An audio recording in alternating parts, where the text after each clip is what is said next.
send them, and we wouldn't be able to send them to America to you. Take them home. And we managed somehow to the day we died. And so then the day we left, a cousin drove us with our bags to the railroad station to go to Warsaw, so we could take a train and go to Posen, take a small ship to Southampton, and then from Southampton to America. So my grandfather, by the time we got going on the road with the horse, my grandfather meadows and fields and dead. Before we got there with the horse, he was already dead. He wanted to take one look at us once more yet before we leave, that because he won't see us anymore the day he dies. And that's what happened. So a couple of years later, 1929, when my grandmother got sick, we sent her pictures from four of us over here, so before my grandmother died, she said we were told through the letter from a cousin that my grandmother said goodbye to us from a photo that we sent. Anything else? Sure. Getting back to the war between the Russians and the Germans, my grandfather had a horse, one horse, so he could work on somebody else's land because there were disagreements between the two brothers and a sister. So they went to court, and between going to the lawyers and the court costs and everything else, so that was sold at auction. Neither of the three got any of the land. So then my grandfather had one horse, and we had two cows. So during that time with the horse, he helped, they want to hire him to go to the dad. So my grandfather hid the horse in a forest there, tie him up. It was beautiful. Got some memories of it, horse. And so then somebody else put some kind of other horses nearby, and they were noisy, so they went after that, and they took the horse. So that's why I gave my grandfather a piece of paper. You should go to the office and collect a couple of marks out of it, of that horse. Because when the horse was attached to one of the big machinery, during the wartime, the horse was ready to go. We knew it was that ours because he was ready to go into the yard, and they pulled back. And in the meantime, German occupation, they needed meat. So they pay a couple of dollars what they think the animal was worth. They were collecting, things there. So that they took one of our cows. But the second was dead.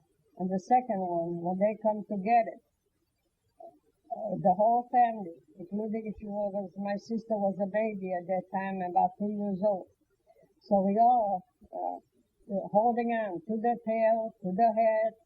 So my mother pressed my baby sister that time to the horn of the cow. So she was screaming bloody murder because it was hurting her. But my mother didn't care. We all got to cry and holler and everything. Maybe somebody of the higher ups, the captain or whoever general was in charge, they would come over and don't take ours because it's two small children, two older grandparents and that. And sure enough, with all this commotion there, somebody came and they says, no, don't take that one, leave it to them. So we had to hide the cow in a small spot over there. You might say almost at home, in a hall of our cottage. And so sure enough, at that time, in the meantime, the cow had a calf. So we didn't like it, but we had no choice. We should, during the night, kill the calf so we can have meat and then dry it, or let them take it. So we decided after keeping them for a week or so, hiding them in corners and everything else, and so forth. That's what we did. That's for meat. And if anybody tells me these days or see on television about people being hungry, they don't have this, they don't have that. Well, I went through that as a child. Some of the memories are not clear because I was too young, but in the meantime, so when the time came for us my father wanted to have a better life, more freedom. That's the main thing in America is freedom. So that's they decided we should come here. That's when we did come in November of 1923, and that's what I like about America is the freedom that you can speak up and you can do whatever it is now or ever. There was no freedom of any speech or anything what you want to do. You like it, don't like it, but you have to do it. Otherwise you end up in jail. Like my grandfather one time during that time. He went in to pick up a couple of dry sticks out in the forest. And then he was caught because he had no permit to pick it up. So he spent 1 week in jail because of it. See, so that's the idea of being freedom in the good USA. Shut it off. Come on, shut it off.